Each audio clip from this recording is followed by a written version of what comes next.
There is a place under London where no light reaches. There is no sky. There is no time, and there are no witnesses.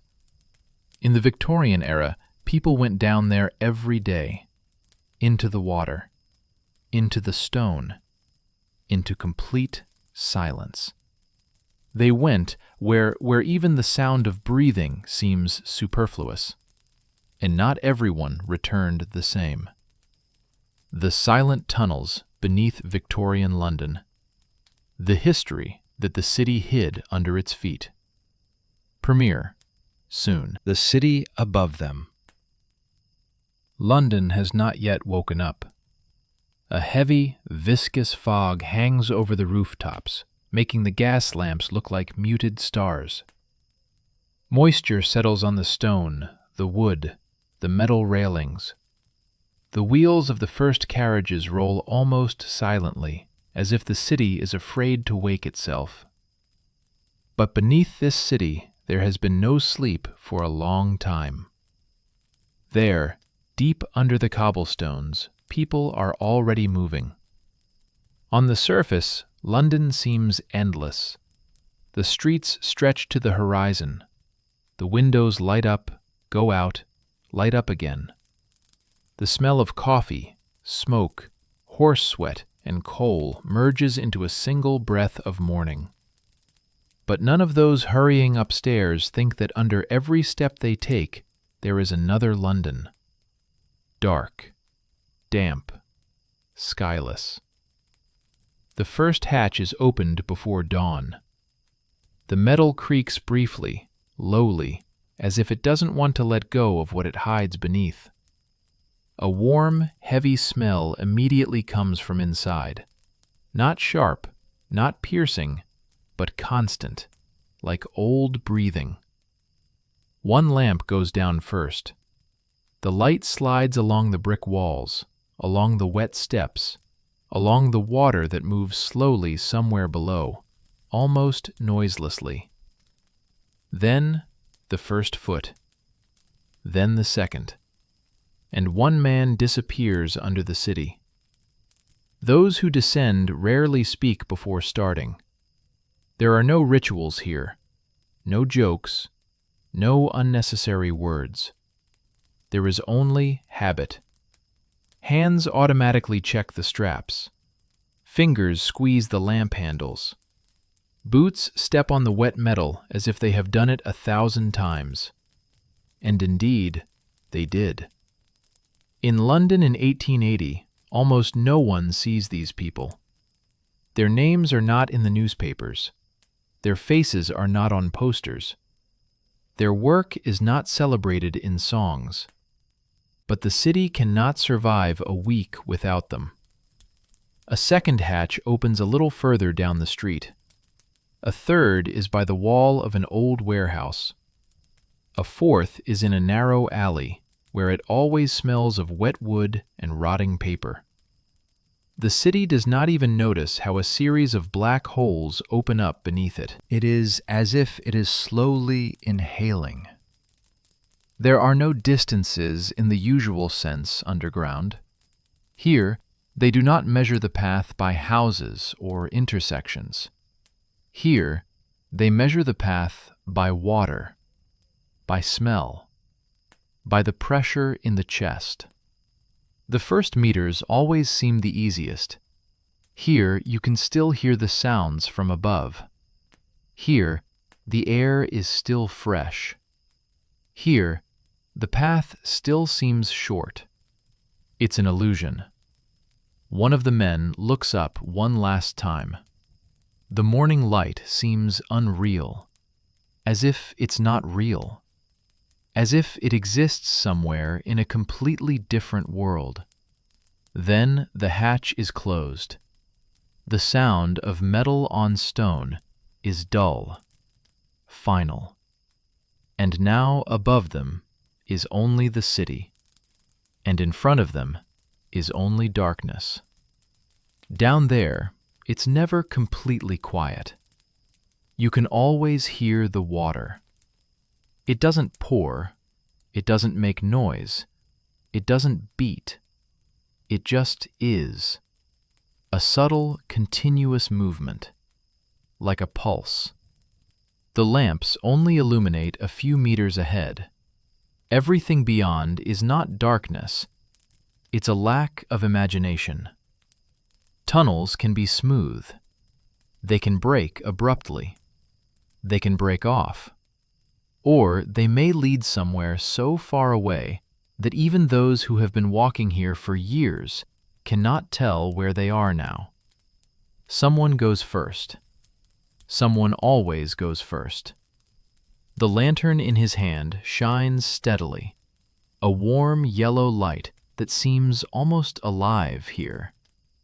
The light trembles with footsteps, and the shadows on the walls move slowly, as if responding.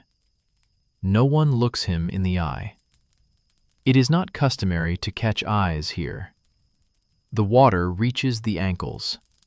Not cold, not warm, just present. Boots have long ceased to be dry in this world. The body is used to this feeling, just as it is used to the darkness. There is no fear here. Fear is an emotion, and underground, emotions quickly become a luxury. Here, there is only mindfulness. Here, there is only movement. Here, there is only breathing. Above them, London begins its day. The shops open. The first shoppers tap the counters with their coins. Some laugh, some swear, some hurry. And no one knows that right now, under each of these steps, people are moving, going where no city dweller would want to go down voluntarily. The first turns of the tunnels are always familiar.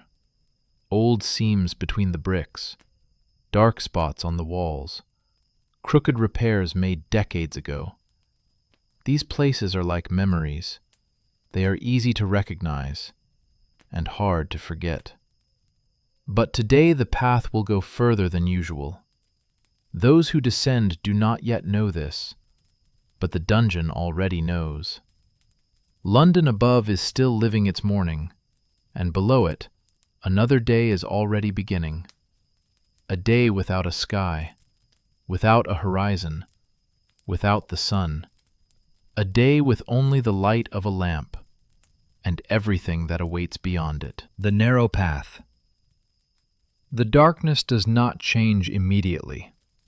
At first, it simply retreats a step, then another step. And only later do people notice that the space around them has changed. The tunnel narrows, not sharply, not suddenly, but as if the earth itself slowly shrugs its shoulders. The first man walks more slowly, not because he is afraid, but because he feels that it is no longer possible to walk here as before. The light from the lamp is no longer spread widely. It seems to be squeezed between two walls. The shadows become thicker, closer. The water moves differently here. It no longer flows smoothly. It seems to be looking for something to hold on to. There is more stone than space around, more walls than air. Shoulders begin to touch brick, at first by accident, almost, then constantly. And people instinctively tilt their heads a little, as if it might make them smaller. The smell becomes thicker. It no longer smells of the surface here. It smells of years here.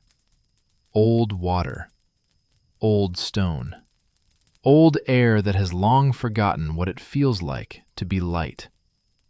The second man in the column catches himself breathing differently. Not deeper, not faster, more carefully, as if every breath here matters, as if air is also a resource. The tunnel gradually breaks down. A step is no longer simply forward. A step is now also a careful transfer of weight. Here you can no longer step confidently. Here, every movement must be checked with your body. The light of the lamp picks out traces of old repairs from the walls. The brick here is different, darker, laid crookedly, as if it was laid in a hurry, as if someone was afraid that there was not enough time left. The first one stops. This is not a command. This is just a pause. Those behind also stop, immediately, without questions. The light of the lamp rises a little higher, and it becomes clear. The path is even narrower further. They are no longer walking here. Here they are squeezing. The first one turns sideways. The lantern is now almost resting on his chest. The light hits the stone right in front of his face. His shoulder slowly slides over the brick. It does not cut. It erases. The second one repeats the movement. The third one is even more careful. Now there is no margin between the wall and the body. There is only precision. In such places, people stop thinking about the path. They think about the shape of their bodies, about how to bend their backs, how to push their knees forward, how not to get caught in the belt, how not to lose the lamp. One of the men freezes for a moment. No one speaks. No one touches him. Everyone waits. It's not fear. It's a rule. He exhales slowly and makes another movement. The passage lets go. Here, the space sometimes seems alive, as if it's deciding who to let through immediately and who to hold on to a little longer. Without malice, without intention. Just like that. The breathing becomes more audible. Not louder, closer. Everyone hears not only themselves, but also the one walking ahead. The lamps now shine not forward. They shine diagonally, down, to the side, on the arms, on the walls. There is no longer enough light for the entire space. There is only enough for movement. The knees touch the stone. For the first time. Then again. The water now reaches the middle of the shin. It does not rise, but it seems as if there is more of it. And now the passage widens a little. Not much, but enough to be able to walk straight again.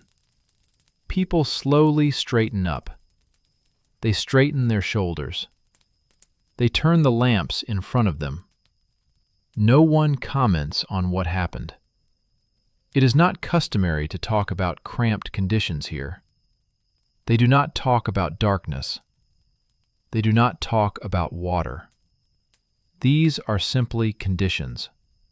But the body remembers.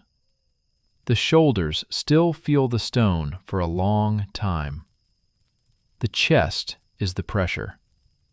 The skin is the damp brick. And now, when they walk more levelly again, the tunnel seems even lower than it was before, as if the dungeon had first shown what it could compress, and now it just walks alongside. Somewhere, far away, something is changing. No sound is heard, no movement is seen, but the body feels it. The path is not over yet. It has only begun to show its character. Shadows from above. The tunnel changes suddenly. A moment ago he was pushing his shoulders, and now he suddenly steps back. The walls part. The ceiling rises a little higher. The air becomes different. Not cleaner, not lighter, but more mobile. The first man slows down, not out of caution, but out of feeling. The lantern rises a little higher, and the light suddenly catches on something metal. Above. A grate. Large, dark, rusty. Built right into the ceiling of the tunnel. It looks as if it had been forgotten here long ago, but it still does its job. And through this grate, light breaks through. Faint, broken, uneven. The light of the outside world. One of the men stops involuntarily. The other almost bumps into him. The chain of movement is interrupted for a few seconds. No one speaks.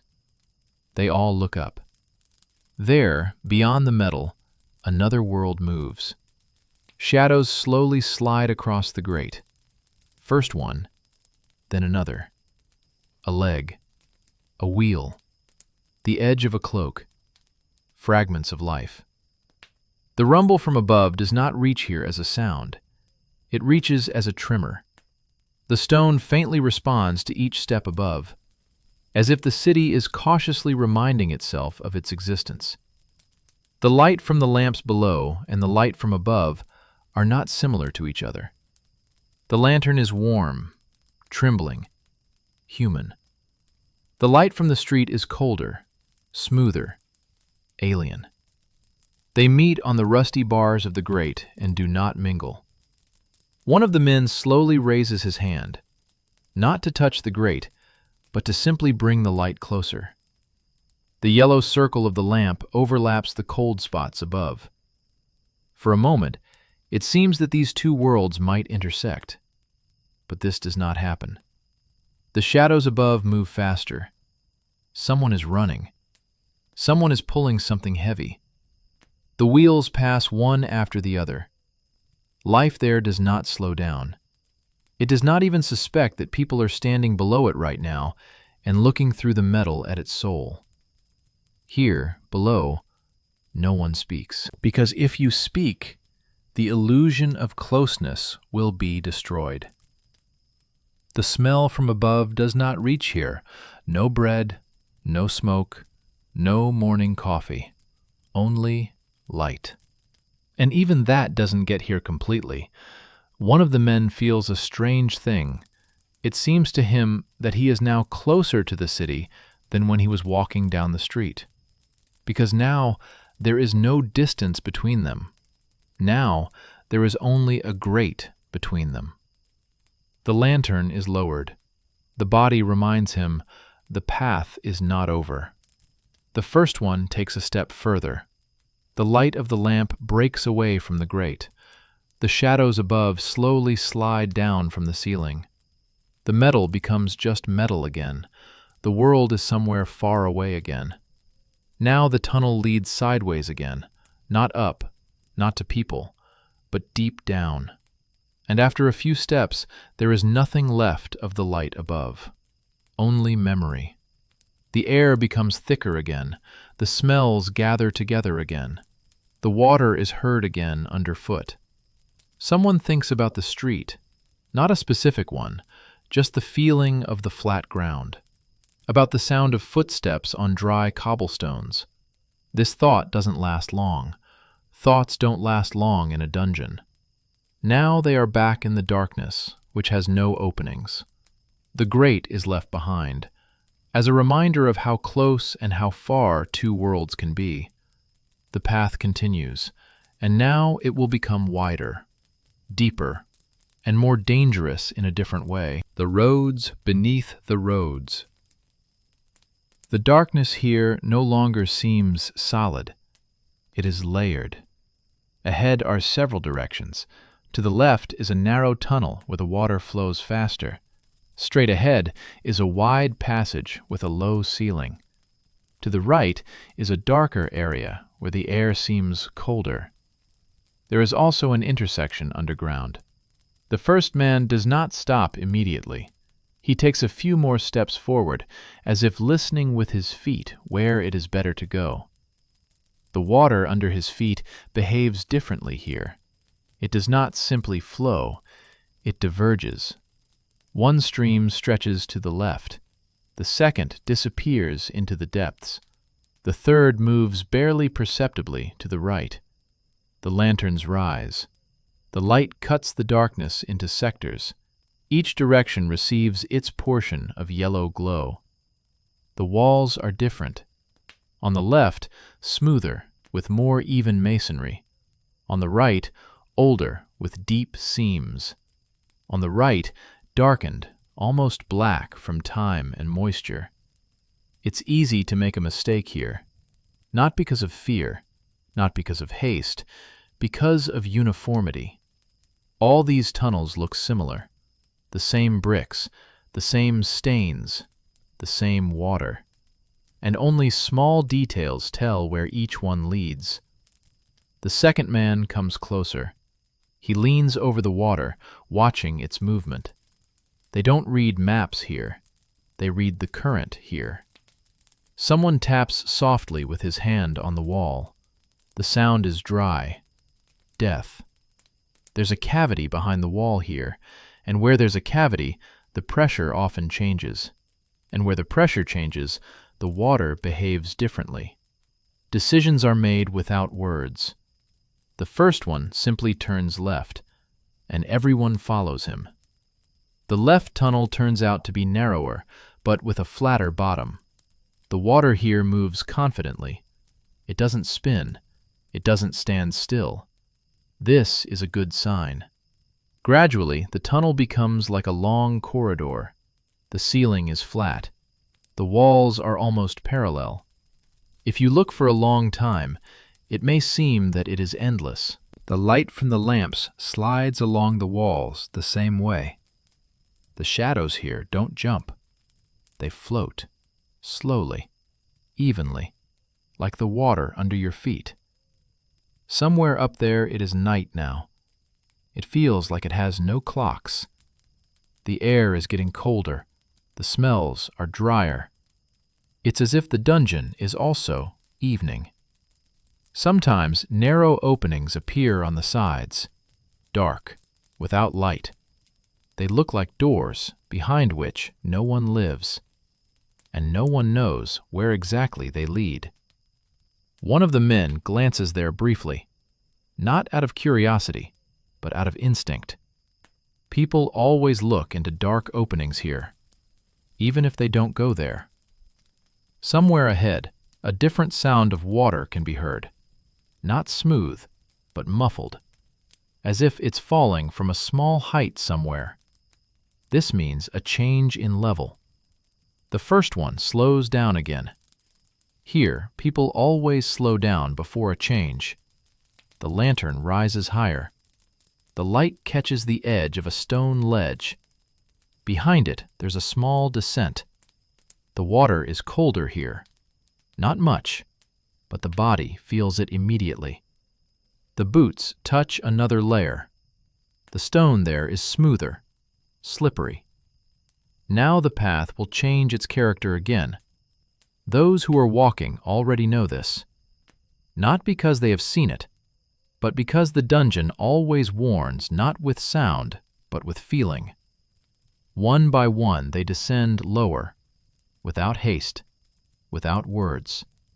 Ahead are new tunnels, new connections, new dark streets under the streets of the city. And none of those who are sleeping upstairs now even imagine how many roads pass under their bed. The quiet weight of the water. After the descent, the tunnel changes almost imperceptibly. At first, it seems that nothing new has happened. The same walls, the same bricks, the same water. But after a few steps, your body begins to feel different. The water is thicker here. It no longer flows. It seems to breathe slowly. The barely noticeable waves do not move forward. They only tremble in place, as if something is stirring beneath their surface. The first man stops. Not abruptly, not demonstratively. It is simply that his step is no longer sure. His boot touches the bottom and sinks a little deeper than you expect. Mud. It is not black, not shiny, not scary looking. It just is. Warm, soft, and too ready to take on any weight. The second man touches the surface of the water with a stick. The movement is cautious. The circles disperse slowly. The stick enters easily. Too easily. Here they don't fall in immediately. Here they fall in gradually. The first one takes another step. The water rises to the middle of the shin. The boot goes deeper. Then to the toe. The body learns not to break away abruptly. Sudden movements here are unnecessary. The mule doesn't hold on like a trap. It holds on like a promise. If you hurry, I won't let go right away. Here, everyone moves very slowly. A step, a pause. A step, a pause. As if they are not walking on the ground, but in their thoughts. The silence here is different. It is no longer empty. It is filled with weight. Every sound is immediately drowned in it. The splash of water is not heard. It simply disappears. The lanterns are held lower. The light now lies almost on the surface of the water. It does not illuminate. It seems to measure the depth. Now it is not only important where to go. What is important is exactly how to place your foot. One of the men loses his balance for a moment. He does not fall. His body just sways a little in the wrong direction. The other immediately extends his hand. The contact is brief, silent. There is no thank you here. Somewhere ahead, a faint sound is heard. Not a drop, not a step, something dull, as if the water is turning heavily inside itself. This sound here does not mean danger. It means depth. The air becomes denser, not heavier, thicker. It seems like less of it fits in your chest. Someone catches themselves breathing not to inhale, but to not hold it for too long. The mule reluctantly lets go. Each step leaves a dark trail behind it. These trails do not disappear immediately. They remain on the water as a memory of the movement. Those who are ahead gradually reach a harder area. First one, then the second. The bottom becomes stony again. The mule retreats, but the feeling of its weight remains in the body. The legs seem heavier, the step duller. It is not customary to look back here, even when you want to make sure that the path still exists. The first one's lantern rises a little higher. The light catches a new section of the tunnel. The walls are darker. The stone is older. It has not been renovated for a long time. The mud is left behind, but the silence it created goes with it. And now everyone knows. In a dungeon, danger is not always acute. More often it is quiet, gentle, and patient. Wounds that do not close. The body doesn't give up right away. At first, it just gets heavier, as if someone is slowly adding weight to each step. Not abruptly, not noticeably, but inevitably. The hands work more slowly. The fingers don't grip the metal of the lanterns so obediently. The wrists don't hurt sharply, but dully from the inside. It's not the kind of pain you want to get rid of. It's the kind of pain you get used to. The water is constantly touching your skin now. The boots have long since lost their shape. They don't hold your foot as well as they used to. The stone underfoot is uneven.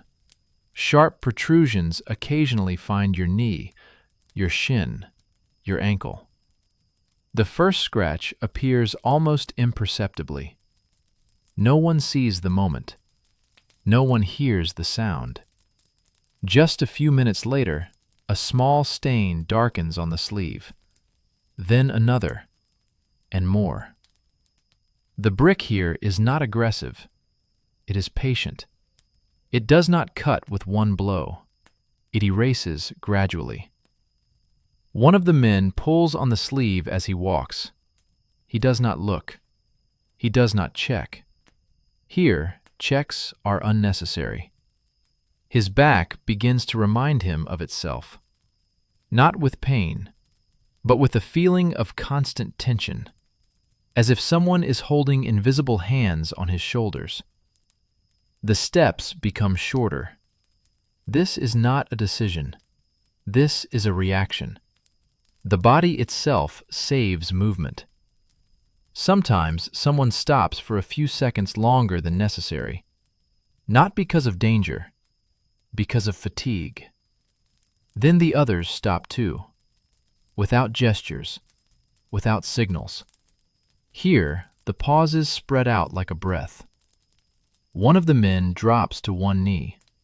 He doesn't fall. In fact, he drops.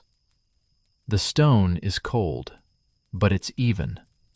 He sits like that for only a few moments. Then he gets up. No one asks what hurts, because something always hurts here. The air seems heavier now, not because of the smell, because of the fatigue of the chest. A deep breath is more difficult to take. Exhalation is longer. Someone catches themselves breathing in time with the steps. Step, inhale. Step, exhale. As if without this rhythm, the movement would fall apart. The lanterns flicker from time to time, not because of fear, because of the fatigue of the hands. The light begins to float a little on the walls. The shadows are no longer stable. One of the men accidentally hits his shoulder against the ledge. The impact is quiet, but the body reacts immediately. The shoulder drops slightly. The movement changes. Now this pain will go with him. Here, underground, pain is not heroic. It does not make a person stronger. It simply becomes the background. After a few hours, no one remembers where exactly the first scratch appeared, and where exactly the back began to hurt. It all merges into one feeling of slow fatigue. And yet they go, not because they can, but because they can't do it any other way. Somewhere ahead, the sound of the water changes. It no longer slides. It now sounds duller. This means a change in space. The first one raises the lantern. The light shows a new section. The walls are closer here. The ceiling is lower. The body doesn't yet know that it will get tighter ahead, but it already feels that the path will start to tighten again. The trap within the walls. The tunnel doesn't change immediately. At first, it's just a feeling, as if the air has become closer, as if the walls are no longer somewhere nearby, but almost touching thoughts. The first one walks a few more steps, and only then stops. The light of the lantern shows a narrow passage ahead. Not a sharp, narrowed opening, not a collapse, but a slow, patient squeeze. The ceiling drops. The walls converge. The tunnel doesn't look dangerous. It just stops being comfortable. The first one turns sideways, not in a hurry. The lantern is now almost resting on his chest. The light hits the stone a palm's distance from his face. His shoulder touches the brick. At first, lightly, barely perceptibly. Then the pressure becomes constant. Now the path is not forward. Now the path is through. The second man repeats the movement. The third is even more cautious. Everyone has their own rhythm, their own speed. You can't walk the same way here. You can hardly feel the water now. All attention goes to the shoulders, to the chest, to the stomach, to the space between the body and the stone. One of the men freezes in the middle of the passage, not because he's stuck, but because he's realized the width, or, more precisely, the lack of width. No one calls out to him. A voice here could do worse. He takes a very slow breath, exhales, and only then a few more centimeters forward. The tunnel doesn't fight people, it accepts them. Sometimes it's too cramped. The light from the lamps is now scattered in fragments. It doesn't create a scene, it creates fragments. A piece of wall, the edge of a shoulder, a dark hollow somewhere below, and that's all. In such places, imagination begins to work against a person, because imagination adds what is not visible. Someone feels that they are no longer breathing fully, not because there is not enough air, but because the body thinks that if you inhale fully, the space will become even smaller. One of the men touches the wall with his palm. His skin feels the coldness of the stone. It calms him. The real touch brings him back to the present moment.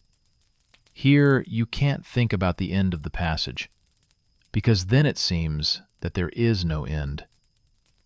The first one finally emerges from the narrow section. His movement changes immediately. The shoulders straighten a little. The breathing becomes deeper. He doesn't stop. He just keeps going. The second one follows him. The third one goes slower. One of the men comes out last. His shirt on his back is wet, not just from the water. The tunnel behind them widens again. Not comfortable, but possible. Everyone moves on without a word. But now everyone carries with them the feeling of what it is like when space ceases to be neutral. Here, underground, a trap is not always made of metal, and not of stone. Sometimes it is simply the distance between two walls. Ahead is a dark silence, and a short pause, which can be felt as rest. A short hour of silence. Silence does not come suddenly. It does not fall like a curtain. It expands slowly. A few steps ago, space was pressing, and now it suddenly retreats. The walls part. The ceiling rises. The water becomes flatter. And for the first time in a long time, underground, a sense of place appears. The first man slows down, not out of caution, but out of relief. His lantern is no longer resting on the stone. The light has a place to rest again. It spreads out over the walls more widely, softer. There are no drafts here. The air is still, still, like the smooth surface of water. One by one, they enter the expanded space.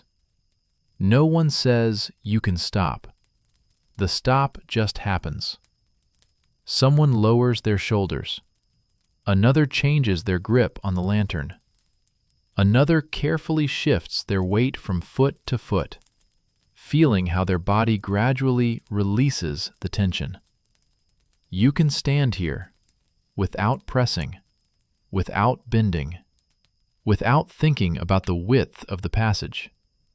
This is already a rest. The water here is smooth. It does not pull, does not spin, does not make noise. Only sometimes does it make a barely noticeable movement, as if it is resting itself. The lanterns are now held lower. The light falls on the surface of the water and is reflected in it in a second dim circle. Two lights instead of one. In this silence, completely different sounds begin to be heard. Not water, not footsteps. Breathing. Not their own. Alien. People underground begin to hear each other only in silence. Previously, all sounds were lost in space. Now every breath has a place where it echoes. One of the men slowly sits down on a stone ledge, not abruptly, as if afraid of disturbing the balance of the space. The stone is cold but even. You can sit down. Another sits down behind him. Then a third. Not all. Some remain standing. It's easier not to fall asleep that way. They don't talk at such stops, because words here seem foreign. There's no place for a voice here. Someone lowers their head, not from exhaustion, from the fact that the darkness here suddenly stops pressing. It just is, like a ceiling, like walls, like water. One of the men looks at the flame of the lamp, not as light, but as movement. He watches it tremble, slightly deviates, and returns to the center again. This is the only living movement in all of space. Here you can forget yourself. Not fall asleep, but lose the sense of time. 5 minutes seem like 20. 20, like one breath. But the silence underground is never final. It is always temporary. The first man slowly rises, not as an order, but as a sign. One movement, and the halt ends. Someone takes a deeper breath. Someone raises the lantern higher. Someone simply takes a step. The silence begins to recede. You hear the water again. You hear your own footsteps again. Again, the space begins to change. The rest is over. The path leads into darkness again. The old chimney and the breath-holding quiet. The change is felt before it is visible. The air suddenly becomes drier, not lighter, but emptier. The water underfoot gradually disappears.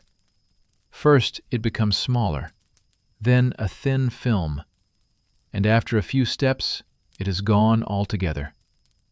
The boots no longer clatter. They thud on the stone. Every sound now sounds different. The footsteps do not sink. They echo, not loudly, but deeply. It is as if the walls here are harder, and they remember more. The light of the lanterns catches a different stone. The brick is dry, darkened with soot, cracked in places. Water has not flowed here for a long time. The first man slows down. This is no longer a habit. It's instinct. In dry tunnels, the danger is different. Somewhere ahead, a vertical opening appears. Dark, high, round. An old chimney. A lantern rises up. The light doesn't reach the top. There's only darkness, dead, without reflection.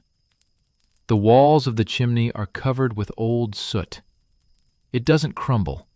It holds, as if it stuck to the stone. The air here is different. It doesn't move. It doesn't flow. It doesn't breathe. It's frozen. Everyone stops, not on command, but because the space itself encourages them not to move. This place doesn't look dangerous, but it seems to be absent in time. It's as if nothing has changed here for a long time, as if this chimney has already forgotten what it was created for. One of the men carefully touches the wall. The soot remains on his fingers, black, dry, silent. He wipes it off on his trousers. The movement is slow, as if you can't move suddenly here. The lanterns shine evenly. The shadows hardly move. And that's the strangest thing, because underground, shadows are usually alive. But here, they're not. They stand together with the walls. Someone feels a strange desire not to breathe. Not out of fear, but because it seems that if you take a deeper breath, the silence might break. No one speaks, not even in their minds. This place doesn't want to be disturbed. Somewhere up there, very far away, above this chimney, people are walking along the streets. They are getting into carriages. They are lighting the lights. And down here, the night has remained inside the stone.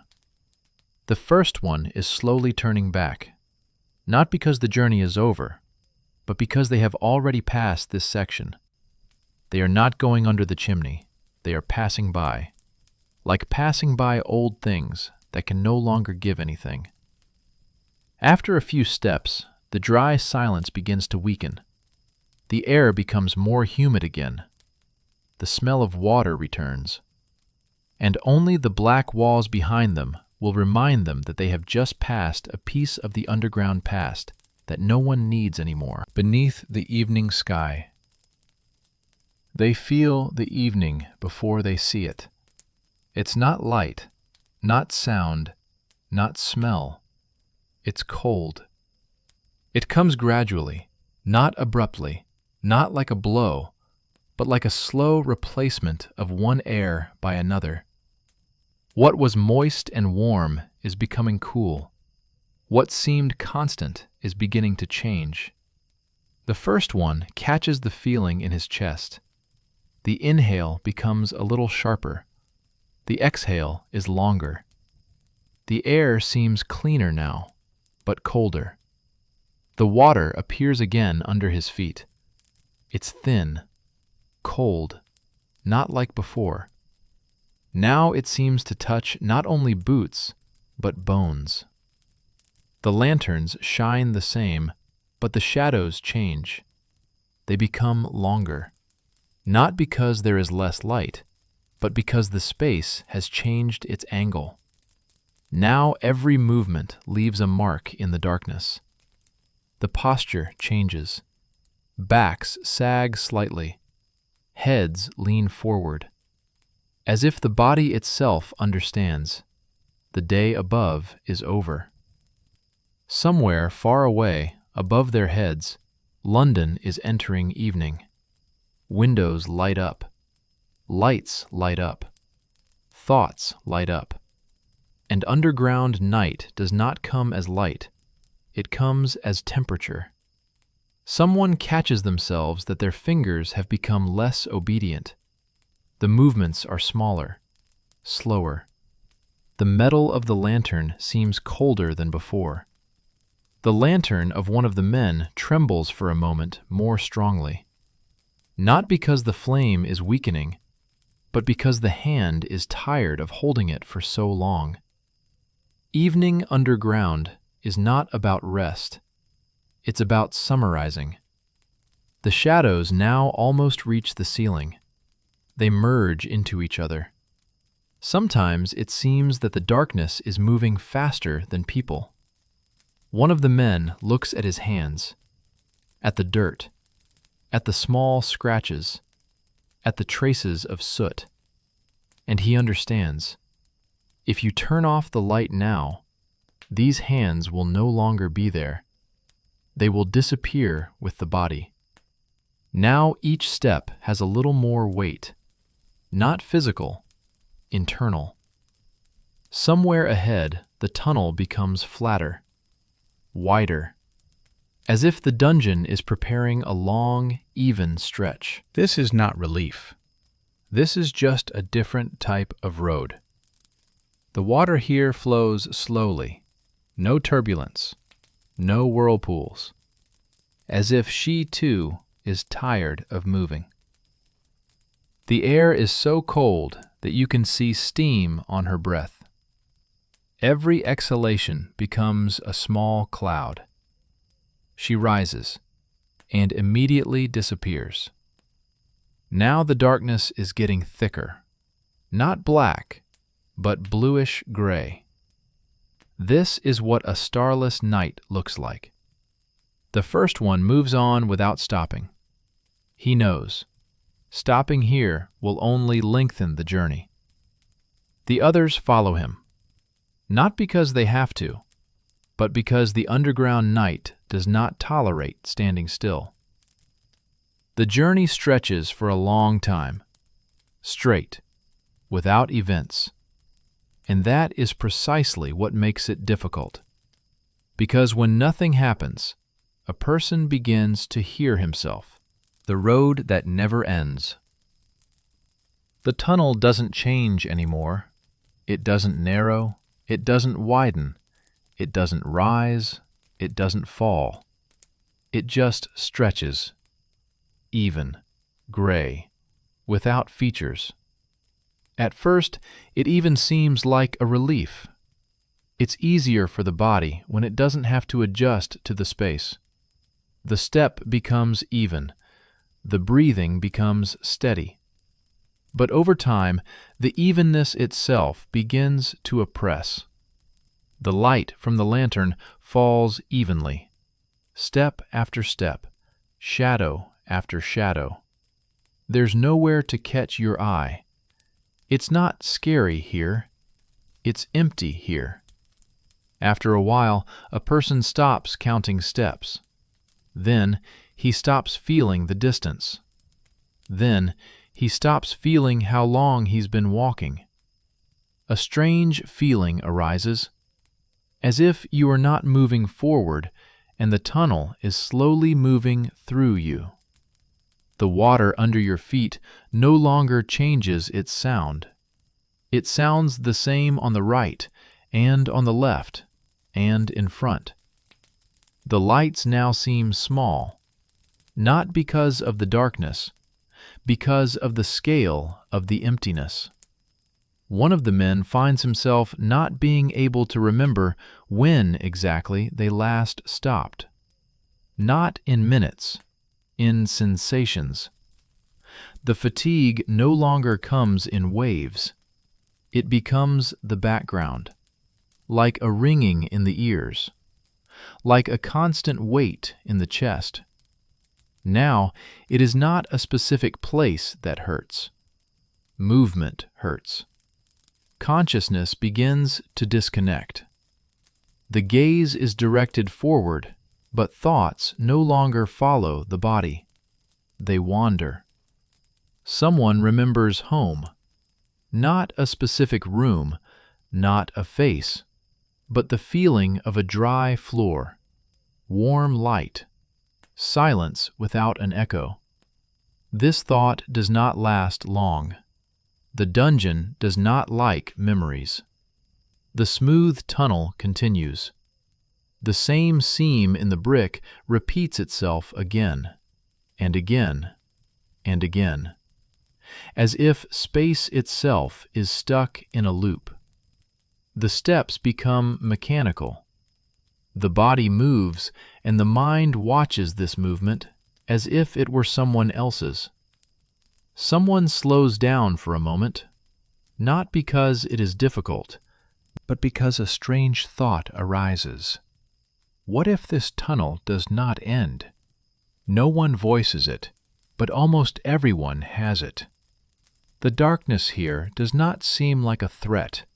It seems final. The light of the lantern no longer reveals anything new. It only confirms the same. Again and again. In such places, people sometimes lose the sense of after. There is only now. A step, a breath, a step. And suddenly something changes. Not abruptly, almost imperceptibly. The sound of the water becomes a little different. Not louder, not closer, different. The first one feels it with his feet. The hardness of the sole changes. The stone becomes rougher. The lantern rises higher. The light catches a different masonry, fresher. The tunnel begins to end. Not at the end, but in character. Sameness gives way to change. And this is what seems most dangerous after a long emptiness. Because when something finally changes, the body has to be attentive again. The night that knows their names change is not felt with the eyes. It is felt with the smell. After years of moisture, stone, and soot, something else appears in the air. Colder, drier. Night. The first one stops. The lantern slowly grows larger, and there, above the darkness of the tunnel, a vertical line appears. A dark hole. A ladder. It is old. The iron is eaten away by rust. The steps are worn. Some are slightly bent, as if they remember a great weight. The light of the lamp slides upwards. It is not enough to see the end. But there, very high up, there is another light.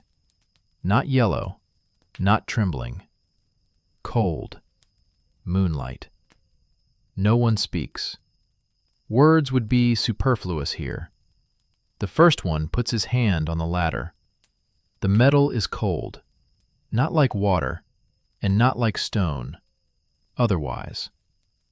He takes off his shoes completely, not because he is afraid, but because his body is no longer used to moving upwards. The light of the lamp falls lower with each step. The shadow under him becomes deeper. The second one follows him. The third one a little later. When the first one reaches the top, he stops for a moment. He cannot get out right away, as if giving his body time to know that now there is no stone above his head. And only then he carefully rises to the surface. Night London meets him without a sound. The gas lamps shine softly. The wet pavement reflects the light, like black glass. The air is cold, and suddenly it seems too much of it. The second one comes out after him. Then the third one. One by one, they leave the darkness. When the last one disappears from the dungeon's field of vision, the hatch is completely closed. The sound of metal on stone is brief, final. The tunnel is left alone again, with its water, its walls, its silence. And on the surface, people disperse in different directions, not together, not in a group, each in his own direction. Someone stops for a moment under the lamp, looks at his hands, at the dirt that does not wash away immediately, at the traces of soot that remain even after the water. The street breathes differently. Here you can hear distant footsteps, the wheels of carriages, closing doors, sounds that have no echo. One of the men walks more freely than the others, not because of fatigue, because of the feeling that the world above now seems too open. Above their heads is the sky, black, deep, without a ceiling. He raises his head and looks where it made no sense to look underground. The city does not notice their return. For London, this is an ordinary night. But the night remembers. It remembers everyone who passed through its underground roads today. It remembers their footsteps, their breathing, their shadow, which for a few hours became part of the darkness. And tomorrow, it will all happen again. New footsteps, new shadows, the same tunnels. Because beneath London, there is always another London. Quiet, dark, and alive.